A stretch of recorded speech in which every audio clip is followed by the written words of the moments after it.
Assalamualaikum warahmatullahi wabarakatuh. Berjumpa lagi di pembelajaran daring Bahasa Indonesia dengan saya, Bu Dwi Ariyanti. Sebelum kita memulai ke materi yang berikutnya, mari kita berdoa terlebih dahulu. Semoga dalam pembelajaran daring ini kita tetap diberikan kesehatan dan selalu bersemangat dalam setiap aktivitas kita. Nah, anak-anak, untuk materi di bab ketiga ini, kita akan membahas mengenai teks eksposisi. Adakah yang sudah pernah membaca teks eksposisi itu yang bagaimana?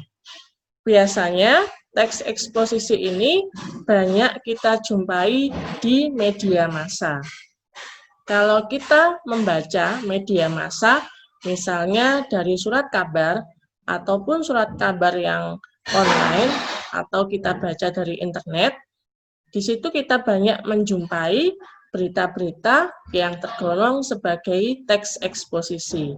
Nah, untuk mengetahui lebih lanjut, teks eksposisi itu yang bagaimana, cara membuatnya seperti apa, dan contoh-contohnya bagaimana, mari kita simak pada slide berikut ini. Bab ketiga pada materi ini adalah teks eksposisi dalam media massa.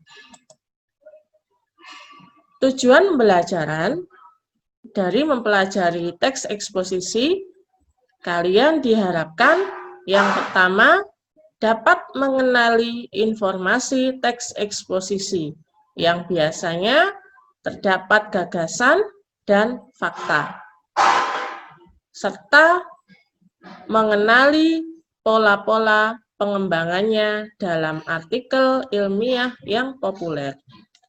Yang kedua, menyimpulkan isi teks eksposisi. Yang ketiga, kalian dapat mengidentifikasi struktur, unsur kebahasaan, dan aspek lisan teks eksposisi yang diperdengarkan atau dibaca. Berikutnya, tujuan pembelajaran yang keempat, kalian dapat menyajikan gagasan dalam bentuk teks eksposisi artikel ilmiah populer, misalnya tentang lingkungan hidup, kondisi sosial, atau keragaman budaya, baik itu bentuknya tulis maupun lisan. Yang pertama, kita harus mengenai unsur-unsur teks eksposisi. Biasanya, teks eksposisi mengandung atau memuat gagasan dan fakta. Berikut ada cuplikan sebuah teks yang bisa menggambarkan teks eksposisi. Mari kita baca bersama-sama. Di balik jumlah total pasien sebanyak 95.418 terkonfirmasi COVID-19 per 24 Juli 2020. Terdapat anak-anak yang turut terdampak, baik menjadi salah satu pasien terkonfirmasi, meninggal dunia, bahkan berada di situasi sulit di saat orang tua mereka menjadi salah satu pasien terkonfirmasi positif. Tidak hanya itu, masa pandemi ini mempengaruhi perkembangan psikologis anak. Direktur Jenderal Rehabilitasi Sosial Kemensos RI Hari Hikmat menjelaskan terdapat berbagai dampak yang ditimbulkan akibat COVID-19 bagi anak-anak. Di antaranya adalah keterpisahan keluarga, berkurangnya akses terhadap dukungan sosial, stres orang tua, kekerasan, perlakuan salah, stres psikologis terhadap anak, penelantaran, eksploitasi, dan stigma pada etnis tertentu. Nah, itu adalah cuplikan teks eksposisi. Jadi, teks yang sudah Ibu baca tadi merupakan salah satu contoh teks eksposisi. di mana di dalam teks itu menyebutkan sejumlah fakta dan pendapat tentang COVID-19 di dunia. Teks eksposisi memuat penilaian, dorongan, atau ajakan tertentu kepada khalayak. Bentuk teks eksposisi terutama kita jumpai berupa isi, tajuk rencana, atau bisa kita katakan sebagai editorial, ataupun tanggapan kritis. Nah, sebagaimana yang sudah kita pelajari terdahulu, bahwasanya teks eksposisi memuat gagasan dan fakta. Gagasan itu yang bagaimana? Gagasan itu bisa kita katakan sebagai ide atau pendapat. Biasanya, kalau kita memberikan gagasan atau ide, itu berupa komentar, penilaian, saran, dorongan, dan bujukan. Di dalam teks yang sudah disampaikan awal tadi, bahwasanya salah satu contoh gagasan adalah Direktur Jenderal Rehabilitasi Sosial Kemensos RI, Hari Hikmat menjelaskan terdapat berbagai dampak yang ditimbulkan akibat COVID-19 bagi anak-anak. Di antaranya adalah keterpisahan keluarga, berkurangnya akses terhadap dukungan sosial, stres orang tua, kekerasan, perlakuan salah, stres psikologis terhadap anak, penelantaran, eksploitasi, dan stigma pada etnis tertentu. Itulah adalah salah satu contoh gagasan atau ide yang disampaikan dalam sebuah teks eksposisi.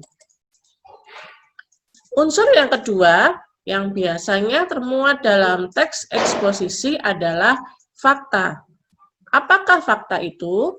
Fakta adalah kenyataan, sesuatu yang benar-benar terjadi. Biasanya, fakta digunakan untuk memperkuat sebuah gagasan, sehingga bisa meyakinkan khalayak untuk mempercayainya. Contoh dari teks yang sudah kita baca awal tadi, di balik jumlah total pasien sebanyak 95.418 terkonfirmasi COVID-19 per 24 Juli 2020 terdapat anak-anak yang turut terdampak. Nah, pada pernyataan di sini itu ada fakta berupa jumlah pasien terkonfirmasi per tanggal 24 Juli 2020. Sudah pahamkah kalian tentang fakta atau gagasan? Nah, kalau kalian sudah memahami unsur di dalam teks eksposisi, mari kita mengerjakan kegiatan 3.1. Nah, untuk kegiatan ini, silahkan kalian lihat di e-modul yang sudah Ibu siapkan. Nah, setelah kita mengetahui tentang unsur-unsur dari teks eksposisi, poin 2 yang harus kalian ketahui adalah pola-pola pengembangan teks eksposisi. Kalau kita ingin mengembangkan teks eksposisi, kita bisa melakukan dengan beberapa cara. Yang pertama, pola umum khusus. Biasanya, pola umum khusus ini kita katakan sebagai paragraf deduktif. Artinya bagaimana? Pada paragraf yang kita buat, ide pokok yang ada itu ditempatkan pada awal paragraf. Kemudian diikuti oleh ide-ide penjelas. Nah, ide-ide penjelasnya ini berupa apa? Berupa perincian dari ide umum atau ide pokoknya. Yang kedua adalah pola khusus umum. Kita kenal sebagai paragraf induktif. Maksudnya apa? Paragraf ini kita buat dari hal-hal yang bersifat khusus diikuti oleh uraian yang bersifat umum. Biasanya pada bagian akhir dari paragraf ini berfungsi sebagai simpulan atau rangkuman dari pendapat-pendapat yang sudah disampaikan sebelumnya. Yang C adalah pola ilustrasi. Maksudnya apa pola ilustrasi ini? Pola ilustrasi adalah sebuah gagasan yang terlalu umum memerlukan ilustrasi-ilustrasi konkret. Ilustrasi-ilustrasi ini fungsinya untuk apa? Yaitu untuk membuktikan suatu pendapat. Dalam hal pengalaman pribadi, merupakan bahan ilustrasi yang paling efektif dalam meyakinkan kebenaran suatu gagasan. Pola yang keempat adalah pola perbandingan. Maksudnya apakah pola ini? Pola ini adalah untuk meyakinkan suatu pendapat. Misalnya, kamu melakukan suatu perbandingan, benda-benda, keadaan, atau hal lain yang ditentukan oleh perbedaan atau kesamaannya pada aspek-aspek tertentu. Dengan cara demikian, pembaca itu bisa lebih meyakini atau lebih menguatkan tentang hal yang sudah kita sampaikan. Sudah pahamkah tentang pola-pola dalam pengembangan teks eksposisi? Nah, kalau kalian sudah paham, kita melanjutkan mengerjakan kegiatan 3.2. Nah, untuk kegiatan 3.2 di sini ada beberapa teks, silakan nanti kalian temukan bagian-bagian dari teks eksposisi itu apakah sudah benar atau tidak. Silakan lebih jelasnya bisa kalian baca di e-modul yang sudah Ibu siapkan. Poin B adalah menyimpulkan isi teks eksposisi. Poin pertama, ketika kita menyimpulkan bahwasanya kita harus mengetahui gagasan umumnya sebagai dasar penyimpulan isi teks. Gagasan umum atau bisa juga dikatakan sebagai gagasan utama atau ide pokok menjadi dasar pengembangan suatu paragraf. Keberadaan gagasan umum ini dari suatu paragraf diketahui untuk membaca teks secara keseluruhan. Namun, tidak sedikit pula paragraf itu mengembangkan atau menempatkan gagasan utamanya pada kalimat pertama. Sehingga teks ini lebih cepat dan lebih mudah bagi pembaca untuk memahaminya. Nah, ini adalah bagan yang menjelaskan bagaimana teks eksposisi itu dibuat. Kita temukan dulu gagasan dalam teks itu berupa gagasan umum. Biasanya gagasan umum ini diikuti oleh gagasan penjelas 1, penjelas 2, penjelas 3, dan berikutnya. Nah, di sini ada contoh yang bisa memahamkan kalian mengenai hal yang sudah Ibu sampaikan sebelumnya. Kebiasaan masyarakat dalam membuang sampah sembarangan menyebabkan rusaknya jalan dan timbulnya banjir.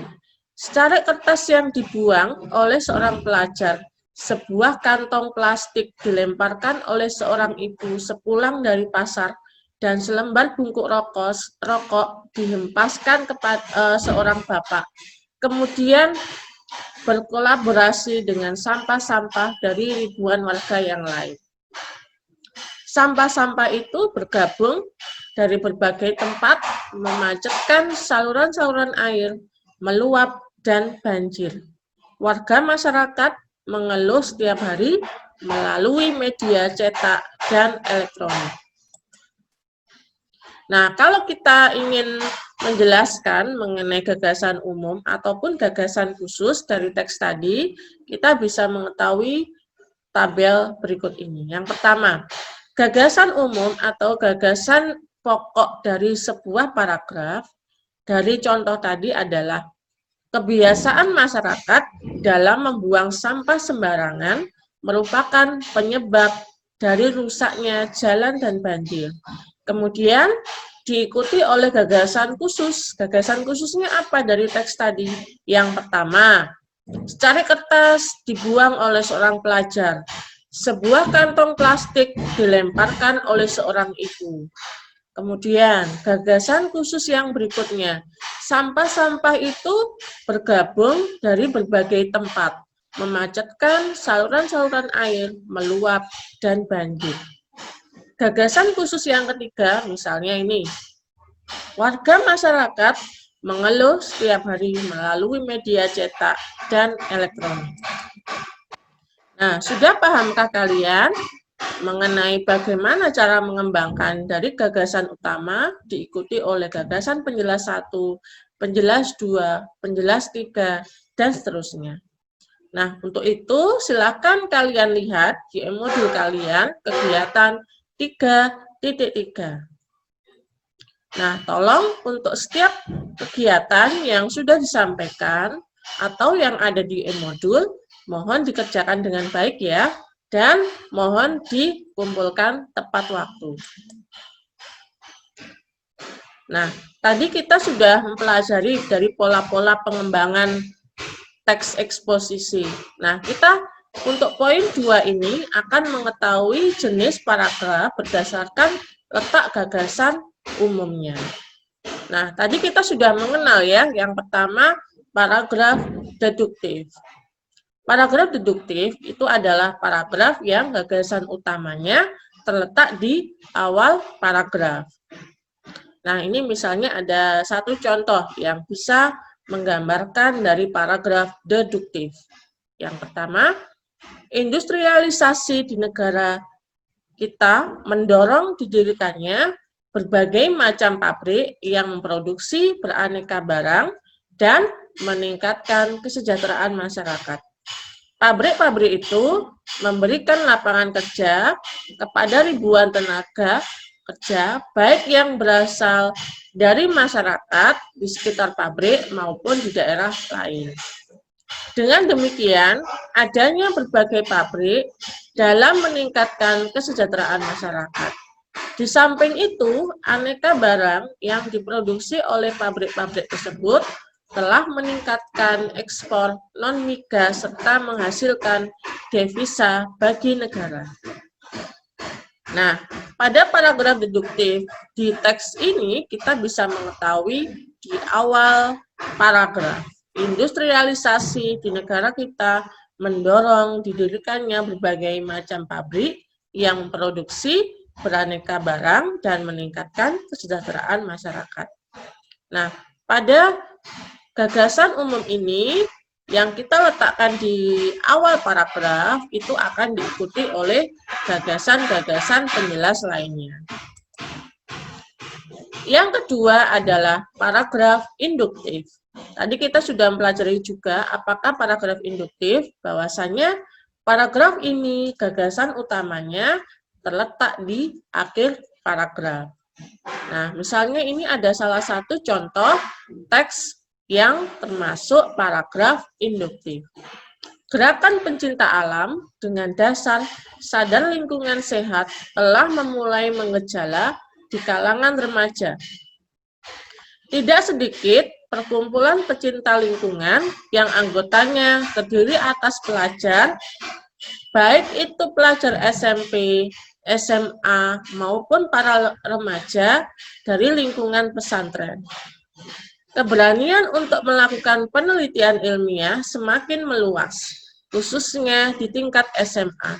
Fenomena semacam itu membuktikan bahwa remaja pada tahun-tahun ini tidak selalu bernilai negatif. Nah, kita ketahui satu kalimat terakhir, yaitu fenomena semacam itu merupakan bukti bahwa remaja pada tahun-tahun ini tidak selalu bernilai negatif. Nah, inilah adalah gagasan utama yang letaknya di akhir paragraf.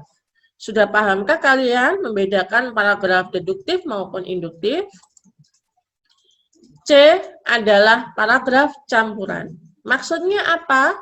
Paragraf ini gagasan utamanya terletak pada kalimat yang pertama dan kalimat yang terakhir. Pada paragraf ini, paragraf terakhir pada paragraf tersebut merupakan penegasan dari pernyataan yang dikemukakan pada kalimat yang pertama. Ini ada contoh ya mengenai paragraf campuran. Saya berkeyakinan kalau Indonesia memfokuskan diri pada sektor agrobisnis, tidak hanya negara lain yang mampu menandingi kita. Memang masalah himpitan ekonomi yang sedang berlangsung tidak mengoreksi nilai tukar kita. Dalam hal ini, pemerintah tidak perlu memaksa rupiah menguat. Akan tetapi, biarkan mekanisme pasar menemukan keseimbangannya. Pemerintah harus menyesuaikan diri terhadap nilai tukar yang ada dengan mendorong industri-industri yang mampu bertahan pada nilai tukar yang ada, yaitu sektor agrobisnis. Bagi sektor agrobisnis, semakin melemah rupiah asal stabil akan semakin baik. Apabila sektor ini sudah berjalan dengan baik, tidak mustahil negara kita akan menjadi salah satu negara yang ekonominya tertangguh di dunia. Nah, teks ini termasuk dari kategori paragraf campuran. Kita ketahui kalimat utamanya ada di kalimat awal dan kalimat akhir. Nah, kalimat akhirnya ini merupakan penegasan dari kalimat awal tadi. Nah, kalau kalian sudah memahami ya jenis-jenis dari pengembangan paragraf induktif, deduktif maupun campuran, silakan kalian kerjakan kegiatan 3.4 yang ada di modul kalian. Nah, kalau kalian sudah mengerjakan kegiatan 3.4 tadi, silakan yang berikutnya kita menyimak menelaah struktur dan kaidah teks eksposisi. Biasanya struktur teks eksposisi itu terdapat 3 hal berikut ini. Yang pertama, tesis. Yang kedua, rangkaian argumen. Yang ketiga adalah penegasan ulang. Maksudnya bagaimana dari 3 bagian itu? Oke, kita pelajari baik-baik. Yang pertama adalah tesis. Tesis itu berupa pengenalan isu, masalah, atau pandangan penulis secara umum tentang topik yang akan dibahas. Sedangkan rangkaian argumen itu maksudnya apa? Sejumlah pendapat atau argumen penulis yang menjelaskan tentang tesis yang sudah dibuat atau yang sudah ada sebelumnya. Biasanya untuk rangkaian argumen ini dikemukakan sejumlah fakta untuk memperkuat argumen penulis. Berikutnya yang C adalah penegasan ulang. Maksudnya apa penegasan ulang? Jadi penegasan ulang di sini sebagai perumusan kembali tapi secara ringkas. Bagian ini biasanya kita kenal sebagai penutup atau simpulan. Nah, ini ada bagan yang bisa lebih memahamkan kalian bagaimana itu tesis dibuat, bagaimana rangkaian argumen itu, dan apa penegasan ulang. Jadi kalau tesis intinya harus memuat isu, permasalahan, pandangan umum. Sedangkan rangkaian argumen itu memuat pendapat dan fakta. Baru kalau penegasan ulang itu sifatnya berupa simpulan atau rangkuman. Inilah struktur dari teks eksposisi. Nah, ini ada contoh yang lebih menguatkan pemahaman kalian ya mengenai bagian tesis ya, rangkaian argumen ataupun simpulan. Di balik jumlah total pasien sebanyak 95.418. Nah, dan seterusnya ya, ini termasuk dari tesis. Kemudian, rangkaian argumennya yang bagaimana? Rangkaian argumennya pada teks ini Direktur Jenderal Rehabilitasi Sosial menjelaskan bahwasanya anak-anak yang terdampak pada COVID itu seperti berkurangnya akses, ya, mengalami perlakuan salah, kekerasan, stres dari orang tua, ataupun stres psikologis yang mereka hadapi, dan stigma pada etnis tertentu. Itu adalah bagian dari rangkaian argumen. Nah, penegasan ulangnya yang mana? Nah, pada akhir dialog, Hari mengajak masyarakat agar ikut berkontribusi dalam upaya penanganan pandemi, bukan hanya saat anak sudah terpapar, namun juga pada fase pencegahan, yaitu dengan menghubungi hotline 1500771 untuk menyampaikan pengaduan. Nah, ini adalah bentuk penegasan ulang atau bagian penegasan ulang dari teks eksposisi. Nah, kalau kalian sudah memahami contoh maupun penjelasannya, mari kita kerjakan kegiatan 3.5 yang juga ada di e-modul. Silakan tetap dibaca e-modul yang sudah Ibu share kepada kalian. Nah, kita tadi sudah mempelajari mengenai strukturnya. Sekarang kita mempelajari mengenai kaidah kebahasaannya. Biasanya kalau kita menggunakan teks eksposisi, bahasa-bahasa yang kita gunakan itu harus berkaidah. Yang pertama, menggunakan kata-kata teknis atau peristilahan yang berkenaan dengan topik yang dibahas. Yang kedua, menggunakan kata-kata yang menunjukkan hubungan argumentasi atau yang kita namakan atau istilah lainnya adalah kausalitas. Misalnya, jika, sebab, karena, dengan demikian, akibatnya. Nah, biasanya juga harus diikuti dengan hubungan kronologis, ya, yang menjelaskan keterangan waktu. Misalnya, sebelum itu, kemudian, pada akhirnya, berbeda halnya, namun. Nah, itu adalah salah satu contoh kata yang bisa kita gunakan yang memiliki hubungan kronologis. Yang ketiga, menggunakan kata-kata kerja mental verba. Maksudnya bagaimana? Ini adalah salah satu atau beberapa contoh kata yang biasanya kita gunakan. Misalnya, memprihatinkan, memperkirakan, mengagumkan, menduga, berpendapat, menyimpulkan. Nah, itu maksud dari kata-kata kerja mental. Yang keempat, menggunakan kata-kata perujukan. Misalnya, berdasarkan data, merujuk pada pendapat. Nah, itu membuktikan atau menggunakan kata-kata yang menunjukkan perujukan. Yang kelima, menggunakan kata-kata persuasif. Seperti hendaknya, sebaiknya, diharapkan, perlu.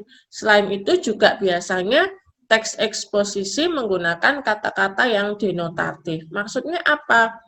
Bahwa kata-kata itu bermakna yang sebenarnya. Kata itu belum mengalami perubahan atau penambahan makna. Nah, kalau kalian tadi sudah memahami kaidah-kaidah untuk menyusun sebuah teks eksposisi, mari dilanjutkan mengerjakan kegiatan 3.6. Saya harap kalian tetap bersemangat, ya, tidak boleh malas dalam mengerjakan tugas-tugas. Karena setiap kalian semakin berlatih, semakin mahir kalian dalam memahami ataupun mengaplikasikan materi ini. Poin D adalah menyajikan teks eksposisi. Nah, kalau kalian ingin menyajikan teks eksposisi, itu harus mengikuti langkah-langkah. Yang pertama, menentukan isunya dulu atau masalah yang akan kalian bahas. Baru kalau kalian sudah menentukan isu atau masalah yang akan dibahas, kemudian membaca berbagai sumber yang berkaitan dengan isu tersebut, atau melakukan pengamatan di lapangan. Setelah melakukan pengamatan, biasanya dilanjutkan dengan mendaftar topik-topik yang berkaitan dengan isu, berdasarkan hasil membaca dan langkah-langkah pengamatan. Nah, berikutnya kita mengerjakan kegiatan 3.7. Ini juga ada di e-modul kalian.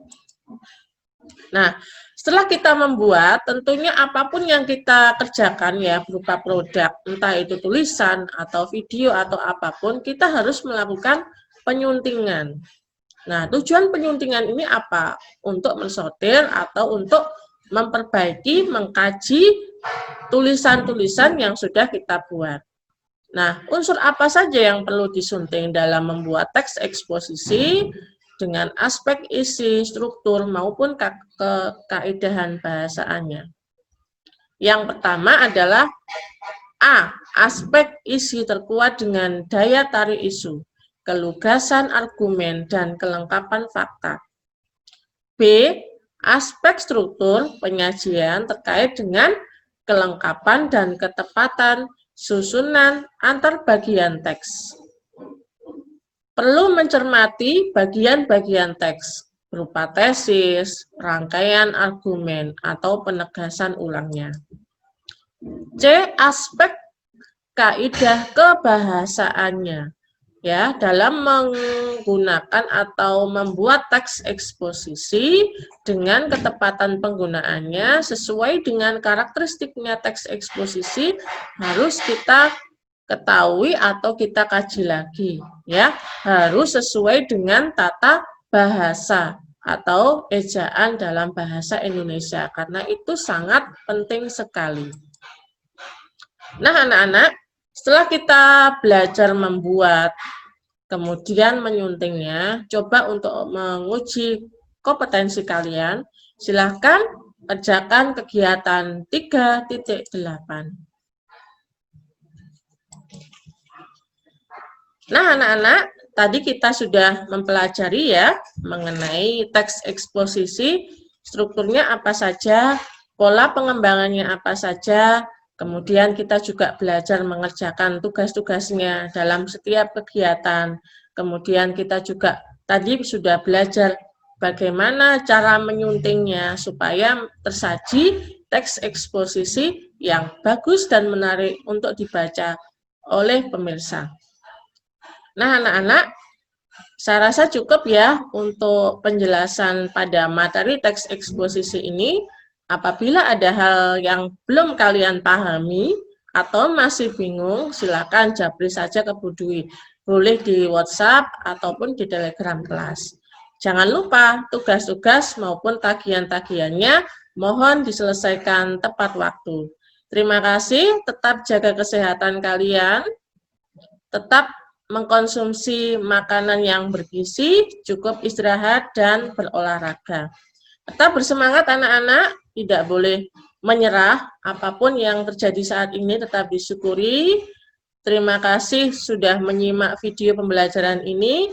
Ibu mohon maaf apabila dalam pembuatan video pembelajaran ini masih banyak yang perlu dilengkapi lagi. Sampai jumpa pada video pembelajaran yang berikutnya. Wassalamualaikum warahmatullahi wabarakatuh.